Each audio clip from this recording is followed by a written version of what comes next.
2014 से पहले मोदी जी चिल्ला चिल्ला के बोलते थे कि कश्मीर में हमला हो रहा है, तो अब क्यों नहीं हटाने का क्या फायदा, हम पूछना चाहते हैं। हटना चाहिए था कि नहीं हटना चाहिए क्या उससे फायदा हो गया?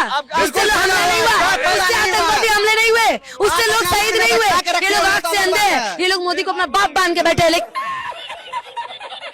लेकिन हम लोग वैसे तो साड़ी भेजने का काम करेंगे जिनके रहते हुए देश में आतंकी हमले हो रहे हैं और पाकिस्तान से हिंदुस्तान में पाकिस्तानी आते हैं और मार के वापस चले जाते हैं। लेकिन पुलिस कब आती है? 45 मिनट बाद, लोगों के शहीद होने के मरने के 45 मिनट बाद पुलिस आती है।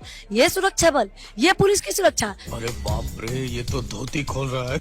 लेकिन पहलगाम में जो आम इंसान मारे गए वो भी तो अपने परिवार के लिए उतने ही जरूरी है ना, उनकी पत्नी, उनके बच्चे और उनके माँ बाप के लिए तो वही दुनिया है। सवाल यहाँ पर यह है कि आम लोगों की ही जान इतनी सस्ती क्यों है? कभी ट्रेन एक्सीडेंट में मारे जाते हैं, कभी भगदड़ में, कभी आतंकी हमले में मारे जाते हैं। आम लोगों की सिक्योरिटी की बात हो तो सरकार आर्मी ट्रूप्स के सैलरी और पेंशन की चिंता करने लगती है। अलग अलग स्टेट्स की पुलिस को ही देख लीजिए, कितनी ओवरवर्क्ड है। बार बार पुराने वीडियोस में मैंने इसकी बात करी है। पुलिस की संख्या डबल करने की जरूरत है देश में। पुलिस को ज्यादा ट्रेनिंग फैसिलिटीज प्रोवाइड करने की जरूरत है ताकि देश में लॉ एंड ऑर्डर बेहतर हो सके, देश के लोगों को सुरक्षा मिल सके। लेकिन किसी को कोई मतलब ही नहीं। अभी मजा आएगा ना। तो दोस्तों, वीडियो देखकर आप समझ गए होंगे कि आज के वीडियो किस टॉपिक पर होने वाला है। और जैसा कि कुछ ही दिन पहले पहलगाम अटैक हुआ था जिससे बेकसूर लोग मारे गए, तो इसी को लेकर इस अकेली लड़की ने मोदी भक्तों की और पूरे बीजेपी वालों की पूरी तरह से बैंड बजा दिए। तो आखिर इस लड़की ने क्या कुछ कहा, इस सब जानने के लिए वीडियो को पूरा देखें और इस पर आपका क्या प्रतिक्रिया है आप कमेंट बॉक्स में जरूर दीजिएगा। इतने सारे सुरक्षा बल, बॉर्डर पे इतने सेना, हमारे सरकार के चौकीदार इतनी स्ट्रांग है। मोदी जी कहते हैं कि चौकीदार जगेंगे हिंदुस्तान के सेना मतलब जनता सोएगी। लेकिन अगर ऐसे चौकीदार होते हैं, ऐसे सुरक्षा बल होते हैं, ऐसे रक्षा मंत्री राजनाथ सिंह जैसे होते हैं, गृह मंत्रालय अगर अमित शाह जैसे होते हैं, फिर भी पाकिस्तानी हिंदुस्तान के अंदर आते हैं, हमारे हिंदुस्तान के भाइयों को मार के चले जाते हैं। मोदी जी तो मधुबनी में आए हैं, उनका कहना है कि टेररिस्ट जो जिसने भी किया उसको मिट्टी में मिला। मोदी जी पुलवामा के समय बोले थे पाकिस्तान को मिट्टी में मिला देंगे। गजब बेइज्जती है, करके मिट्टी में मिला दिए थे। छोड़ो सर्जिकल स्ट्राइक, हमको वो जानना है कि 300 किलो आरडीएक्स सर्जिकल स्ट्राइक।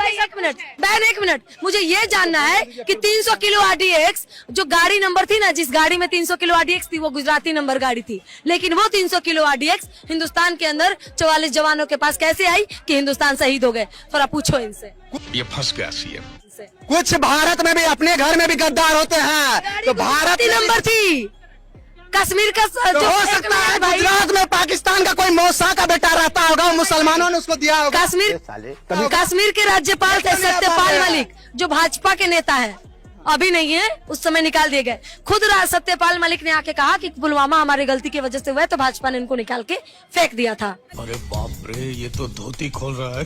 2014 से पहले मोदी जी चिल्ला चिल्ला के बोलते थे कि कश्मीर में हमला हो रहा है, तो अब क्यों नहीं हटाने का क्या फायदा, हम पूछना चाहते हैं। हटना चाहिए था कि नहीं हटना चाहिए क्या था? उससे फायदा हो गया? उससे लोग हमला नहीं हुआ, उससे आतंकवादी हमले नहीं हुए, उससे लोग शहीद नहीं हुए। ये लोग आंख से अंधे हैं, ये लोग मोदी को अपना बाप मान के बैठे हैं।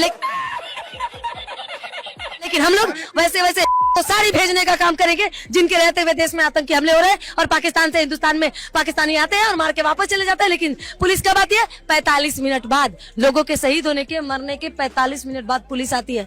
ये सुरक्षा बल, ये पुलिस की सुरक्षा। सरकार की गलती है भाई, क्योंकि गलतियां छुपा रही है। पुलवामा में भी शहीदों के नाम पर भाजपा ने एक वोट मांगा और अब यहाँ बिहार में आके पहलगाम के नाम पे वोट मांगेंगे। सही पकड़े हैं। बहन ने सबसे पहले बोला कि को हम साड़ी पहनाने काम करेंगे, तो सबसे पहले जितने भी कांग्रेसी हैं, पहले हमें समझना पड़ेगा बहन मैडम कि जम्मू कश्मीर का विवाद क्या है। हमारा जो भारत जो है गुलाम था अंग्रेजों से, तो उस वक्त जो है हम सबको जानना चाहिए, बेसिक नॉलेज है कि उस समय जो है कश्मीर और जो हैदराबाद स्टेट था ये गुलाम नहीं था अंग्रेजों के। महात्मा गांधी हैं, उन्होंने देश का जब बंटवारा कर दिया तो जो राजासी थे उनसे पहले इनको पूछना चाहिए था कि आप जो इंडिपेंडेंट है आप किसके साथ रहना चाहोगे। तो इन्होंने एक सवाल मैं पूछना चाहूंगी आपसे कि जिनके लोग मरे हैं वो सवाल कर रहे हैं मंत्रियों से। कांग्रेस की गलती है ये। सरकार में मोदी जी, 3 बार सरकार में वो, चौकीदार उसकी है स्ट्रॉन्ग, राज्यपाल उसका नपुंसक, और गलती कांग्रेस की जो सत्ता में नहीं है उसकी गलती। भाई आँख खोलो भाई। नहीं, भाजपा ने जिम्मेदारी लेके रखी थी कि चौकीदार जगेंगे और देश की जनता सोएगी, लेकिन आज क्या हो रहा है? पाकिस्तानियों के पास इतनी टाइम थी कि वो हिंदुस्तान के अंदर आ गई, मारी और चली गई, लेकिन आज तक ये नहीं पता चला कि पुलवामा में 300 किलो RDX हिंदुस्तान के अंदर कैसे आया। बात तो सही है। बहुत सम्मान आपको मैं बताना चाहता हूँ, अभी अपनी बहन ने बोला कि ऐसा ऐसा अटैक हो गया है, आप वेट करिए, जस्ट वेट एंड वॉच। हर सुनिए, कितने सालों से पुलवामा में ना इंतजार कर रहे हैं कि 44 भाइयों को शहीद कैसे हो गए, पुलवामा में 300 किलो RDX कैसे आए और कैसे जवान शहीद हो गए। हमें आज तक इसका रिजल्ट भाजपा ने दिया नहीं दिया, इसकी जांच रोक दी गई। क्यों? क्योंकि भाजपा का हाथ इसमें था। देखिए वो अभी जो ये दीदी बोल रही है, जो 45 मिनट के बाद प्रशासन आता है, जब कांग्रेस का राज था तो 45 दिन में प्रशासन भी नहीं आता था, अभी तो 45 मिनट में आ रहा है, तो कम से कम बीजेपी के शासनकाल में ये तो बदला हुआ।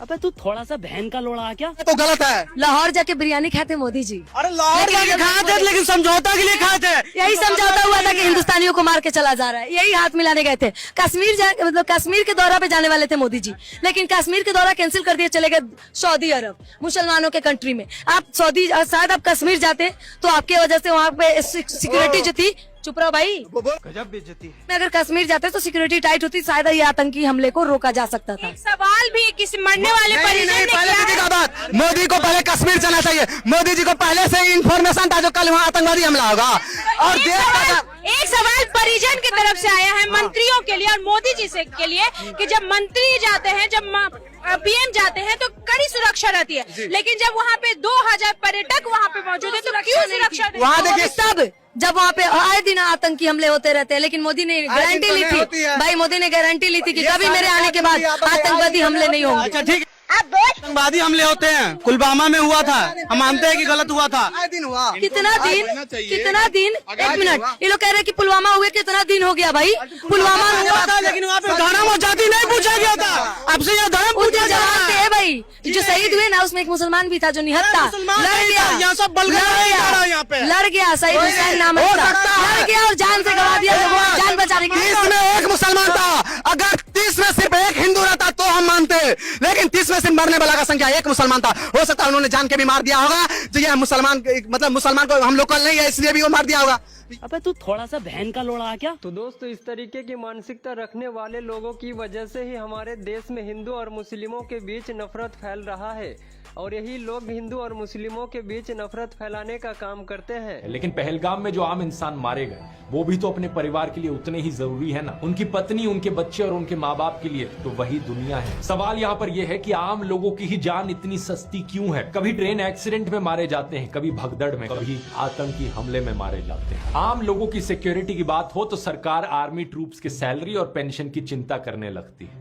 अलग अलग स्टेट्स की पुलिस को ही देख लीजिए, कितनी ओवरवर्क्ड है। बार बार पुराने वीडियोस में मैंने इसकी बात करी है। पुलिस की संख्या डबल करने की जरूरत है देश में। पुलिस को ज्यादा ट्रेनिंग फैसिलिटीज प्रोवाइड करने की जरूरत है ताकि देश में लॉ एंड ऑर्डर बेहतर हो सके, देश के लोगों को सुरक्षा मिल सके, लेकिन किसी को कोई मतलब ही नहीं है। ये बड़ी अच्छी बात कही। लॉ एंड ऑर्डर का तो इस नए भारत में इतना बड़ा मजाक बन गया है कि क्या ही बताऊं। हर दूसरे दिन एक नया वीडियो सामने आता है, सड़क पर किसी को मारा पीटा जा रहा है, पुलिस कुछ नहीं करती। होम मिनिस्टर अमित शाह ने कहा है कि इस आतंकी हमले के गुनहगारों को बख्शा नहीं जाएगा। अच्छी बात है, पकड़िए उन्हें, जल्दी से सजा दीजिए।